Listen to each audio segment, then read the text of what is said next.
Kalau dia sholat kita kusut tangan, nggak mungkin kita dibohong-bohong juga. Memang mengapa? Kalau memang kita tersinggung, ya bilang aja.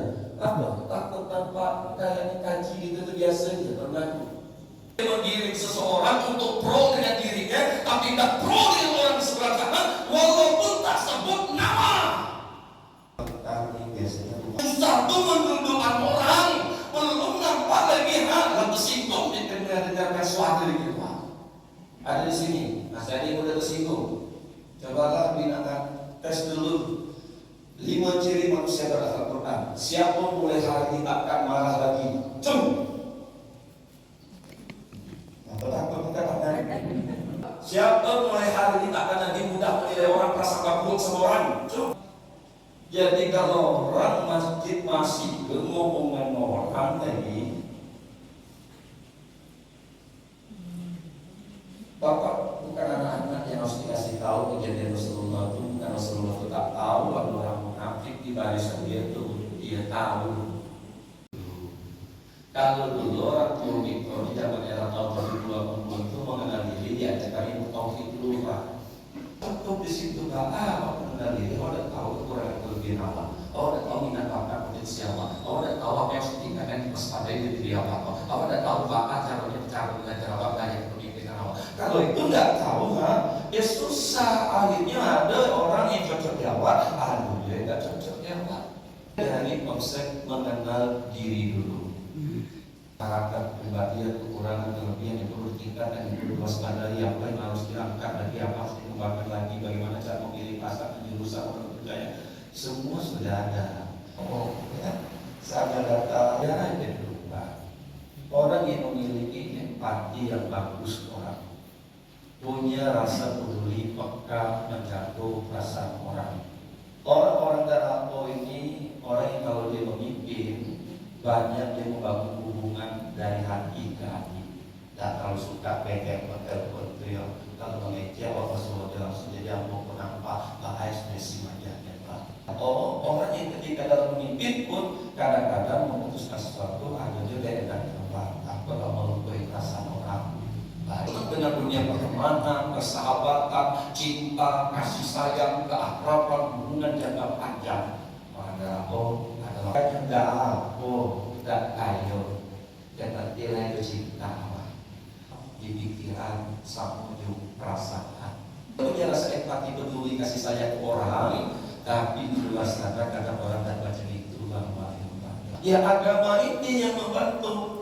Ya, hingga akhirnya saya tidak lagi memikirkan golongan darah Anda apa, adalah Anda apa, sehingga Anda itu gimana. Yang jelas ujian kita di mata Allah ini sama.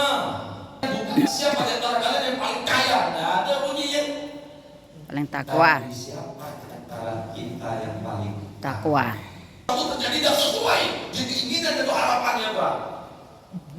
Nah, tentang karena susah dulu tentang mengenal diri. Karena kita sudah sering dengar bahwa siapapun yang mengenal dirinya, maka dia akan mengenal Tuhannya. Betul? Anak yang kedua, anak yang ketiga, keempat, bahkan anak saudara kandung satu rahim. Betul? Udah banyak sama tuh Pak. Iya. Tidak ada takut-takut dunia. Orang yang mengenal dirinya, maka dia akan mengenal Tuhannya. Itu rahim waktunya jadi pengelawannya. Padahal pengelawan boleh jadi memang genetikanya beda, artinya dengan cara yang sama. Jadi Ustadz lah mereka ini bertengkar pula ya. Ternyata cek genetika memang beda. Pengakuan jabatan kedudukan yang satunya inginnya harto. Dulu berjalan berhubungan 60 tahun, ujungnya pisah. Akhirnya masing-masing bangun organisasi. Begini perjalanan kita organisasi, dia nggak dihormati orang, aku nggak dipandang orang. Bikin suka. Bukan kekayaan hidupnya, dia nggak kaya. Akhirnya lebih baik apa bikin surat. Oh, terbaca belanya dijual. Kan nampaknya darah AB, darah B. Orang yang memang fisiknya bagus, Allah yang tanya nggak mau tinggal di rumah karena energinya besar. Orang darah AB pengajaran sakit karena ternyata penelitian dunia meneliti orang darah AB itu termasuk langka dan rata-rata jadi pengusaha tak kayo-kayo salah, tapi boleh jadi siapa gurunya yang mendampinginya kurang romantis, ya, ya karena jodoh. Ada orang darah yang paling takwa, betul? Kalau satu jiwa, dan ternyata susah kemarin dikarenakan ini. Karena banyak orang berumah tangga itu mengambil keputusan berdasarkan kece inyo. Satu, Pak. Yang kedua, kece buku. Yang ketiga, kece orang. Yang keempat, ya berdasarkan budaya Allah. Tapi kece Allah dan tidak hanya. Jadi kami menemukan survei selama hampir 20 tahun ini Muslim di Indonesia 97,9%. Ternyata seumur hidup mereka belum pernah tamat membaca terjemahan bahasa Indonesia Al-Quran ini. Para ibu bapak di sini yang faktanya sampai saat ini hidup di dunia ini belum pernah sekalipun amat membaca terjemahan bahasa Indonesia Al-Quran ini. Ngajarin siapa yang bilang ya kami pernah dengar perkataan itu kemarin itu memang kan ternyata dipulang bawa ke rumah melawannya. Coba kan di antara ada jadi musuh menyiksa mengajak Allah coba Allah tadi mulai dijalankan setengah seperempat harus secara kafah menyeluruh. Jadi kenapa ada orang berumah tangga satu jiwa? Karena sebagian dipakai, sebagian tidak dipakai. Contoh ada di situ yang memang rajin sholat dan adalah mantapnya. Nah sekarang kan diperintahkan Allah pula perbaiki silaturahim. Ya, pusat konsultasi. Hingga akhirnya kalau ada masalah masyarakat yang Rasulullah itu masjidlah tempatnya. Tapi ternyata Pak jamaah pun tidak mau datang konsultasi ke orang masjid. Dia tidak tahu. Nyo pulang mengurusan golek keluarga yang terus tetapan dia menilai-nilai orang lama sholat. Nggak boleh kelakuannya dibuat kan? Tanyalah ya Allah. Ayo dilakukan tabayun awak dulu taharuf tapakum awak dulu dan tapi makanya Pak.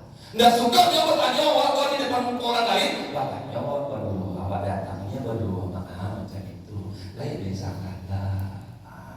Jadi dibawa informasikan ternyata yang tadi menegur malah direspon tak baik lo kasih buang pulau. Jadi kelingkarannya yang paling penting ya sampai apa yang salah.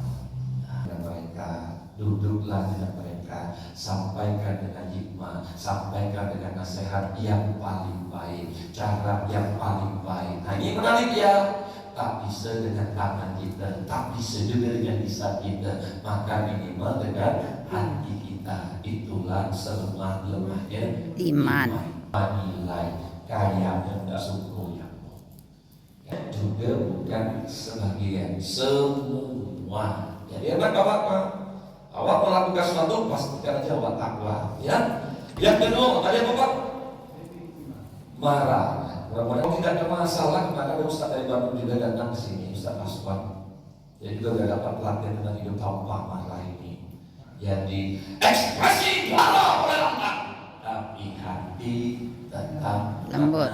Jadi Anda tak berhak menilai orang suaranya lantang. Ya, banyak definisi marah, tapi di awal orang masjid marah kok di mana sesuatu yang terjadi awak tidak bisa menerima. Bisa bunuh orang, hati tetap tenang. Kami bukan istri, bukan guru. Nah makanya harapan Nabi banyak. Modal ada yang Anda tak paham, Anda tanya. Saya menemukan hal yang sangat menarik. Bagi Anda yang akhirnya selesai bercakap dengan Allah tuh, akhirnya Anda bisa membedakan mana yang benar, mana yang salah. Karena menariknya ini Pak kekuatan Quran ini, aku yang memberikan petunjuk kepada orang yang ku kehendaki, dan aku pula yang menyesatkan orang yang ku kehendaki. Apa Anda pikir orang pasar yang tidak punya ustaz kiai ulama lalu dia belajar Al-Quran, lalu dia tidak berhak akhlaknya Al-Quran? Bukan hafal Al-Quran, tapi akhlaknya tidak seperti Al-Quran. Jadi senang orang Misalnya orang kalau mengejek dah ada mulut kreatif orangnya. Kalau cuma lihat seseorang dah lebih berusaha dia orang deh pandai yang membangun hubungan doang. Boleh rancang ya. Akhirnya yang saya takutkan dulu, saya tak pernah terjadi Pak. Takut saya sesal, takut saya jadi teroris, takut karena memang saya pun tahu Allah itu yang mengabulkan setiap doa. Kan banyak amalan Anda membaca Quran ya Allah. Tutup usia mudah-mudahan selesai mengejek ya Allah. Dengan hal ini kami menemukan ada orang yang memang dendam sakit hati selama ini. Dia mudah untuk mendatangi orang itu sendiri. Kenapa? Karena dia merasa Allah yang ngejek kamu. Selama kau Pak Korea, ini orang tuh. Apa tuh dapat mengerti perasaan kamu? Dia yang mengejek itu Ustaz itu tahu apa? Tapi kalau orang telah merasa yang mengejek Allah yang memerintahkan untuk baik, kata Allah maafkanlah mereka. Takkan surga mati pula bapaknya. Takkan surga tempatnya. Jadi kalau ada orang mancing emosi, sebenarnya kondisi itu menguntungkan atau merugikan? Menguntungkan atau merugikan? Merugikan. Dan kalau Anda merasa kondisi itu menguntungkan, seharusnya stresnya ada apa? Alhamdulillah. Coba dia apa jadi anak awak makin emosi tapi apa? Sayang ngasih Tuhan. Allah lagi tak pernah nanti. Cing emosi Anda. Ya boleh setan itu kerajaan yang bisikan dalam pikiran awak. Surat An-Nas tuh Pak. Akhirnya, yuk kita bangun mulai dulu dari sini. Semua coba angkat kedua tangannya ke atas. Rentangkan tangannya. Nah, rangkul dulu teman kiri kanannya. Coba rangkul dulu. Itu yang membuat awak tak mudah menilai orang, kasih buang orang. Tapi kalau Anda tidak punya itu, bawaan itu dia masuk. Lagi. Ini satu-satunya sahabat.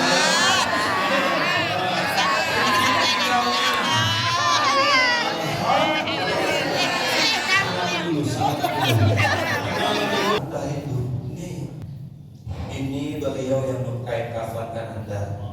Itu coba buat sesuatu yang membuat orang susah melupakan Anda. Yang dimulai kayak tadi. Jadi sahabat kita tidak datang ke masjid, ada risau atas hati apa sudah kenapa tidak doa hingga akhirnya Papa mungkin ada dua Papa mati tidak ada menantu cucu yang menggantikan Papa. Tapi ternyata ada peristiwa datangnya sesekali ke masjid, orang masjid kau tahu kau nasi panci si kawan kemana Pak itu salat di sekolah Anda Pak sekarang mungkin tidak sesuai keinginan harapan Anda, tapi boleh jadi istri Anda pula yang memastikan harta jariah itu terus mengalir ke kubur itu. Istri ingatkan anak Anda untuk sering mendoakan Anda itu. Istri Anda pula yang justru memastikan apa yang Anda tinggalkan jadi bermanfaat. Jangan pernah berputus asa jauh pasangan Mak. Sekurang-kurangnya jauh pasangan Allah. Yolah memang ditakdirkan untuk Allah Tuhan. Lagi pula anak itu Nyo sholat 60 tahun ke depan hari itu nanti ya 60 tahun anak sholat awak dapat pahala tidak kurang dan lebih sama ya Mak. Maka bilang nanti maafkan saudara kandung Anda itu. Biar akhirnya Anda punya kesempatan mencontohkan betul ke anak-anak bahwa adik-adik kami itu walaupun sesati apapun awak bisa mencontohkan macam kegonaan. Tapi kalau anak masih marah suamanya belum bisa memakan kakak adiknya, maka boleh jadi mati awak itu bukan yang diinginkan. Ayolah, akan masuk dengan jamaah yang mungkin pernah boleh jadi jamaah itu paling banyak mendoakan awak. Awak tahu sementara doa yang mustajab itu awak tak tahu sering doakan. Awak sehat Pak, boleh jadi orang yang awak benci yang mendoakan awak. Itu kan kamu itu antara satu jiwa. Tak boleh lagi ada di antara awak ada sakit hati merasakan jauh sesama orang sakit. Karena itu yang terjadi susah awak keluar. Dilakukan di rumah Allah, di rumah Allah. 3 di majelis ilmu, di majelisnya 4 sambil kita doakan juga ya saudara kita di luar karena salah satu ustaz yang doa orang itu tak tahu dia sedang didoakan. 5 mulai dengan asmaul husna sampai tidak semua Amin. Doa mustajab itu yakinlah setiap doa pasti dikabulkan. 7. Doa mustajab itu Anda silakan nanti mulai bersedekah keluarga terdekat Anda. 8. Doa mustajab itu berdoalah seolah-olah ini yang terakhir. 9. Mulailah dengan tobat dan nasuha. Mungkin kita sering tobat dan nasuha, tapi dari kejadiannya munculkan rasa penyesalan yang sangat dalam, lalu istighfar, astagfirullahaladzim, Astagfirullahaladzim. dan insya Allah berdoa tahu lamanya orang sakit.